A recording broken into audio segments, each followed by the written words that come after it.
এখন চোখ নিয়েই হলো আমার সমস্যা। যেন আমি জন্ম থেকেই অতিরিক্ত অবলোকন শক্তিকে ধারণ করে আছি।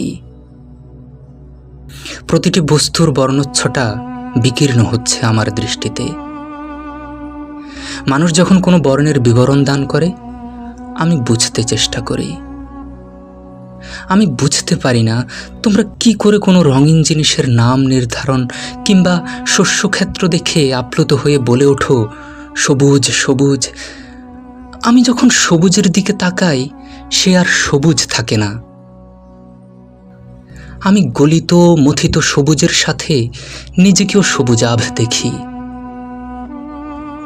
আমার স্ত্রী সবুজ হয়ে যান, ছেলেদের সবুজ বলে মনে হয়। যে মেয়েটি নীল ফ্রক পরে বারান্দায় খেলে, সেও যেন সবুজ প্রজাপতি।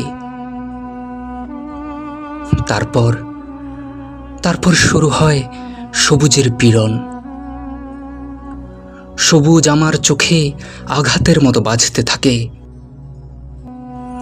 আমার চোখে তখন সবুজকে লাল বলে মনে হয়। সে লাল আবার নীল হয়ে যায়, তারপর কালো। এইভাবে শতবর্ণে রঞ্জিত হতে হতে সাদা এসে সব কিছুকে ঢেকে ফেলে। আমার চোখ তৃপ্ত হতে থাকে। আমি তখন স্ত্রীকে দেখি না, পুত্রকন্যাকে দেখি না।